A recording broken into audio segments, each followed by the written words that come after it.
नमस्कार, आप देख रहे न्यूज 18। मैं हूं आपके साथ मेनका चौधरी और ये वक्त है लाख टके की बात का।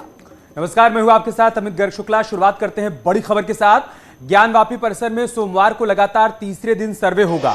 सोमवार को इलाहाबाद हाईकोर्ट में ज्ञानवापी विवाद पर सुनवाई भी होनी है।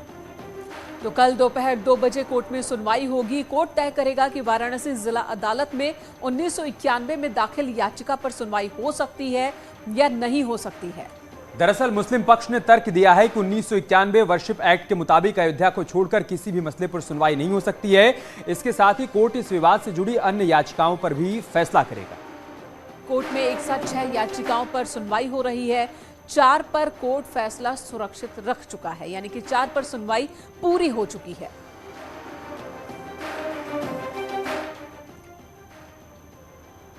वाराणसी में ज्ञानवापी परिसर में सोमवार को लगातार तीसरे दिन सर्वे होगा। दूसरे दिन निर्धारित समय से ज्यादा करीब 210 मिनट तक सर्वे हुआ और इस दौरान मस्जिद के गुंबद और दीवारों का भी निरीक्षण हुआ। जानकारी के मुताबिक 80% सर्वे पूरा हो चुका है। यह माना जा रहा है कि कल सर्वे का काम पूरा हो सकता है, क्योंकि 17 मार्च से पहले ही सर्वे की रिपोर्ट कोर्ट में सौंपी जानी है।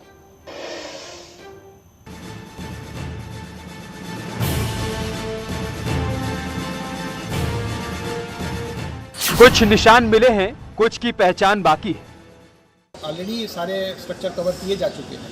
उन्हीं में से कुछ विस्तृत डिटेलिंग वीडियोग्राफी की कुछ करवाई जानी है। उसके लिए सभी पक्षकारों को बुलाया गया है। तो ये जो कमीशन की कार्रवाई है सोमवार को भी जारी रखी जाएगी। अभी सिर्फ सर्वे हो रहा है, सच्चाई सामने आनी बाकी है। ये वो हाँ, सारे बिंदु पे जो है, जो जहाँ जहाँ सर्वे करना है वो सारे बिंदु पे कल मिला करके पूरा सर्वे कल पूरा हो जाएगा। ज्ञानवापी परिसर में जारी सर्वे के 2 दिन पूरे हो चुके हैं। इस बीच कई तरह के दावे और कई तरह के बयान सामने आ चुके हैं, लेकिन एक बात यह है कि अभी सर्वे का काम पूरा नहीं हुआ है। बहुत कुछ ऐसा है जो छूट गया है। बहुत कुछ है, बाकी है और समय लगेगा, कल हो जाएगा। आज ज्ञानवापी परिसर के जिन हिस्सों का सर्वे किया गया उनमें मस्जिद का गुंबद, सफेद गुंबद से पश्चिमी दीवार, छत के हिस्से, सुरंगनुमा तहखाना, पहली मंजिल के कमरे, आंगन का हिस्सा और कथित तालाब, इन सभी का सर्वे किया गया। लेकिन अभी भी सर्वे का काम पूरा नहीं हुआ है। आज के सर्वे के बाद 80% सर्वे हो पाया है। मान के चलिए 80% पहुंच। हालांकि एक दावा यह भी है कि सर्वे पूरा हो चुका है। बस एहतियात के तौर पर कल की तारीख तय की गई ताकि कुछ छूट न जाए। सारी चीज का कमीशन हो गया है। एहतियात के तौर पर कल एक तारीख निर्धारित कर दिया, क्योंकि कल का समय बचा हुआ है कि अब आप लोग आके ध्यान दिलाइए कि जो छूटा है वो भी हो जाए कंप्लीट। सर्वे में क्या क्या मिला है अभी साफ नहीं है। पूरी तस्वीर रिपोर्ट कोर्ट में पेश होने के बाद ही साफ हो पाएगी। लेकिन दावे अभी से हैं कि सर्वे में जो कुछ भी मिला है उससे उनका पक्ष मजबूत है। जो दावा है हमारा मजबूत हुआ है। इन दावों के बीच एक खबर यह भी है कि सर्वे की कार्रवाई से मुस्लिम पक्ष नाराज है। हालांकि सर्वे में शामिल वकील और तमाम दूसरे लोग इस बात से इनकार करते हैं। नहीं, हमारे समझ से असंतुष्ट नहीं लग रहा है। आज करीब 3.5 घंटे तक ज्ञानवापी परिसर का सर्वे किया गया। आंगन के हिस्से की वीडियोग्राफी की गई। करीब 1 घंटे तक गुंबद का निरीक्षण किया गया। इस दौरान नक्काशीदार आकृति, धार्मिक आकृति, दीवारों पर आकृति और मस्जिद के अंदर मलबा भी मिला। आज के सर्वे के बाद सबकी निगाहें कल होने वाले सर्वे पर टिकी हैं। सोमवार को सुबह 10 बजे से 12 बजे के बीच ये सर्वे किया जाएगा। Bureau report, news 18। एक तरफ ज्ञानवापी मस्जिद का सर्वे चल रहा है, तो वहीं सोशल मीडिया पर कुछ पुरानी तस्वीरें भी वायरल हो रही हैं, जो ज्ञानवापी की ही बताई जा रही हैं। ये तस्वीरें ब्रिटिश काल की हैं। साल 1873 में ब्रिटिश इतिहासकार द्वारा ये तस्वीरें ली गई थी। इन तस्वीरों में खंडित मूर्तियां और नंदी दिखाई दे रहे हैं। तस्वीरों में गंगा का कॉरिडोर भी दिखाई दे रहा है। ये दावा किया जा रहा है कि ब्रिटिश काल के दौरान की तस्वीरें हैं और इन तस्वीरों में अलग अलग बातों को लेकर अलग अलग दावे किए जा रहे हैं।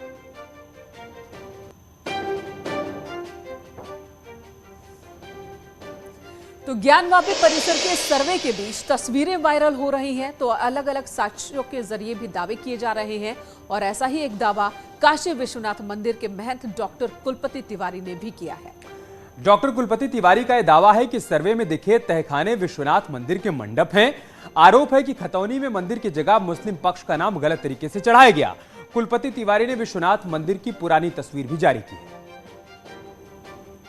वो लिखेगा बाबा विश्वनाथ जी का पिछला गेट, पश्चिमी गेट जिसको कहते हैं, उस गेट के अंदर ऊपर लिखा हुआ है, पूरा घंटा टंगा हुआ है, नीचे जो है पूरा ये नक्काशी की हुई दरवाजे हैं, नक्काशी में ओम शास्त्रिक सब बने हुए लकड़ी के बहुत बड़े दरवाजे हैं। अब तो खुलने पता चलेगा। उसके बाहर जो टीला रखा है, टीला के इतना नहीं, उस गेट के आगे का फोटो है वो सन 10,000 उस समय का है कि जिसमें जो है लोग जो है 4 सन्यासी थे, वो जो है पाँच जो है कैसे वहाँ पर दर्शन करते थे जल लेके, उनकी फोटोग्राफ्स है।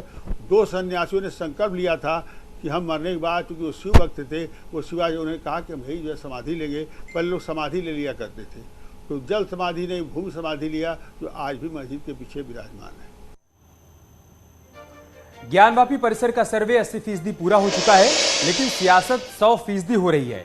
परिसर में लगातार तीसरे दिन सोमवार को सर्वे होगा। इस बीच उत्तर प्रदेश सरकार में मंत्री भूपेंद्र चौधरी ने बड़ा बयान दिया है। भूपेंद्र चौधरी ने कहा कि जो चीजें सदियों से छिपाई गई हैं, वो सबके सामने आनी चाहिए। सदियों से छिपा हुआ सच समाज के सामने आना ही चाहिए। सर्वे होना चाहिए, जो भी सही तथ्य हैं वो समाज के, देश के सामने आने चाहिए।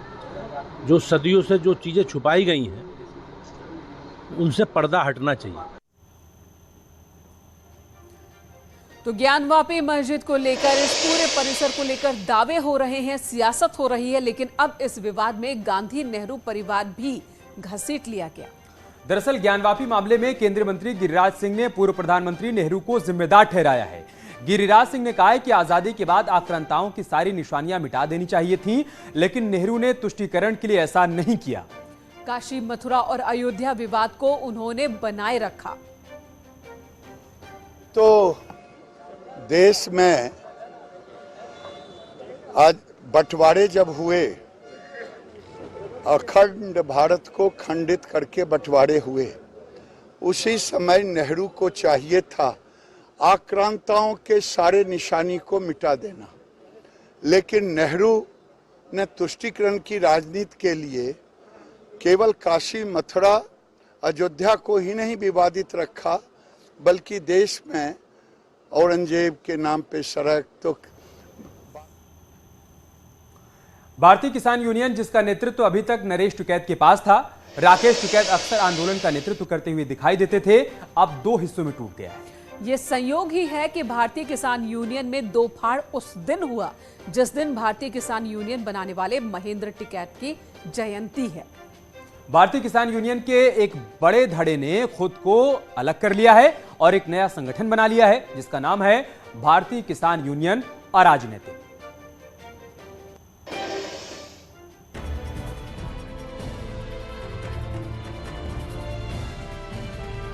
हम उनके वसूल सिद्धांत से दुखी होकर के एक नए संगठन जो भारतीय किसान अराजनीतिक, उसका गठन किए हैं। जिंदाबाद राकेश टिकैत जी और उनके भतीजे अपने, हमारे जो मसीहा हैं बाबा टिकैत, महेंद्र सिंह टिकैत, उनके बताए हुए आदर्शों से भटक गए। वरासत में जमीन जाती है, वरासत में दल और संगठन नहीं जाते। सुबह से इस बात के आसार थे कि भारतीय किसान यूनियन टूटने वाली है। खुद को किसानों का रहनुमा बताने वाला ये संगठन 2 हिस्सों में बंटने वाला है और दोपहर बाद तस्वीर भी साफ हो गई। भारतीय किसान यूनियन का एक हिस्सा अब नया संगठन बन चुका है, भारतीय किसान यूनियन अराजनीतिक। वो को निकाल के लाते हैं हम गांव से, जो हमारे कार्यकर्ता लाते हैं, तो जब गांव में वापस जाते हैं तो सवाल करते हैं, अरे क्या मिला? तो 13 महीने के आंदोलन में तो हमको कुछ मिला नहीं, न 2018 की किसान क्रांति यात्रा में कुछ मिला है। इसलिए इस आंदोलन की लड़ाई लड़ने के लिए इस भारतीय किसान यूनियन का गठन करना। नए संगठन का अध्यक्ष राजेश चौहान को बनाया गया है। आरोप है कि राकेश टिकैत, नरेश टिकैत किसानों के मसीहा कहे जाने वाले महेंद्र टिकैत के वसूलों को भूल गए थे। किसान संगठन को राजनीति का मोहरा बना दिया था। आप समझिए कि 2022 के चुनाव आए, आपको बताने की जरूरत नहीं, आपके बीच हमेशा उपस्थित रहे माननीय राकेश टिकैत जी। एक दल से प्रभावित होकर के एक दल का प्रचार करना और एक दल का विरोध करना, ये महात्मा टिकैत और भारतीय किसान यूनियन के सिद्धांत के विपरीत था। सवाल राकेश टिकैत और नरेश टिकैत की मंशा पर उठे तो परिवारवाद का मुद्दा भी उठा। फिर बयान जिस रूप में निकला उससे साफ है कि किसान संगठन के सदस्य एक ही परिवार के नेतृत्व से उब गए थे। वरासत में जमीन जाती है, वरासत में दल और संगठन नहीं जाते। कहा जा रहा है कि भारतीय किसान यूनियन में ये मनमुटाव आज से नहीं बल्कि किसान आंदोलन के समय से ही शुरू हो गया था। दरअसल कुछ लोगों का मानना है कि राकेश टिकैत के नेतृत्व में हुए आंदोलन से कुछ हासिल नहीं हुआ, बल्कि आंदोलन के सहारे राकेश टिकैत ने संगठन को राजनीति के मुहाने पर ला खड़ा कर दिया। जो बाबा टिकैत के महेंद्र सिंह टिकैत जी के दिशा निर्देश थे, जो अब तक हमारा किसान संगठन चल रहा था, वो उनके दिशा से भटक गया था, जिसे आज नवनिर्माण के रूप में दोबारा से गठन किया गया है। बहरहाल राजेश चौहान के नेतृत्व में एक भारतीय किसान यूनियन के बड़े हिस्से ने खुद को अलग कर लिया है। दरअसल सिर्फ अलग नहीं किया बल्कि भारतीय किसान यूनियन के समानांतर एक नया संगठन खड़ा करने का बिगुल फूंक दिया है। अब सवाल ये है कि नया संगठन किसानों के हक में लड़ाई कितनी धार दे पाता है। Bureau report.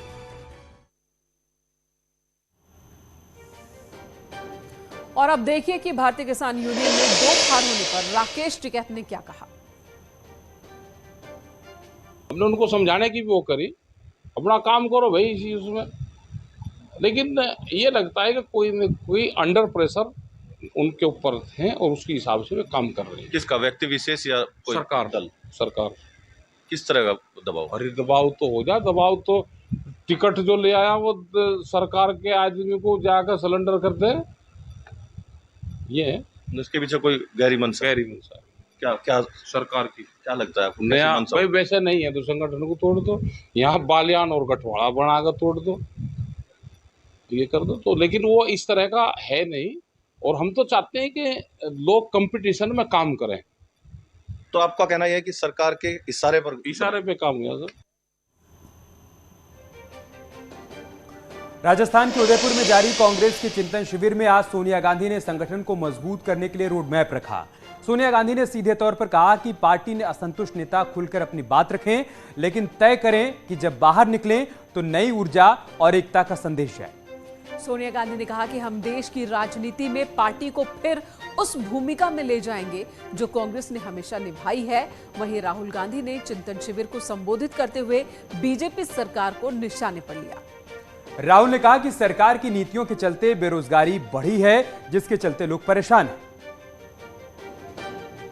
We will launch a national Kanyakumari to Kashmir Bharat Jodo Yatra, beginning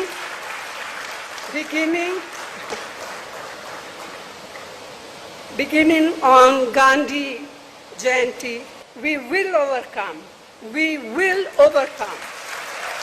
We will overcome. Unemployment आज से ज्यादा कभी नहीं रहा है, और ये उनके आंकड़े हैं, हमारे आंकड़े नहीं है। क्यों? क्योंकि जो रीढ़ की हड्डी है, जो रोजगार पैदा करती है, उस रीढ़ की हड्डी को नरेंद्र मोदी जी ने, बीजेपी ने और उनकी विचारधारा ने तोड़ दिया है। चलिए यहां रुकेंगे एक छोटे से ब्रेक के लिए, जल्द लौटेंगे कुछ और खबरों के साथ। पीएम मोदी के नेपाल दौरे की हर खबर,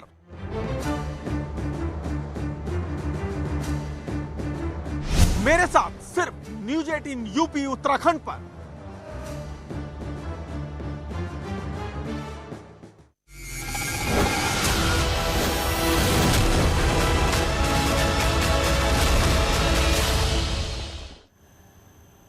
ब्रेक के बाद स्वागत आपका। एक बार फिर से बात कर लेते हैं ऐतिहासिक जीत की। जी हां, थॉमस कप बैडमिंटन टूर्नामेंट में भारत ने इतिहास रच दिया। टीम ने पहली बार फाइनल खिताब जीतकर गोल्ड मेडल अपने नाम कर लिया है।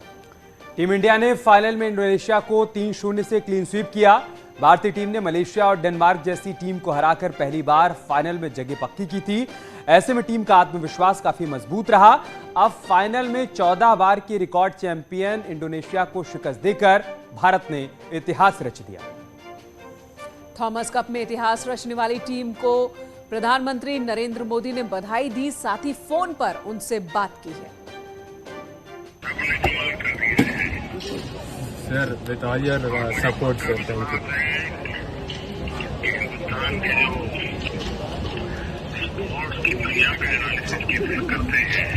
Sir.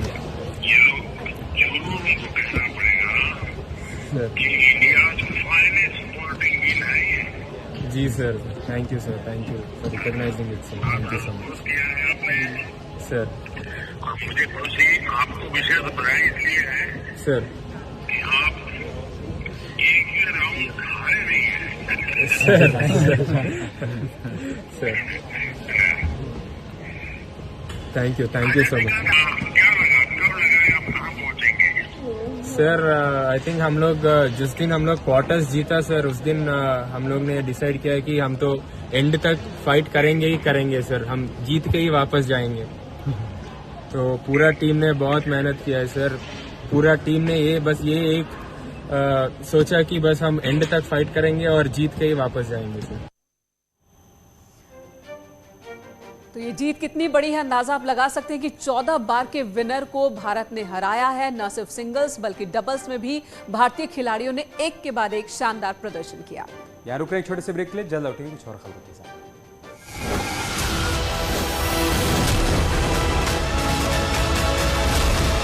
ठेला और जीप सवार 4 लोग हुए घायल।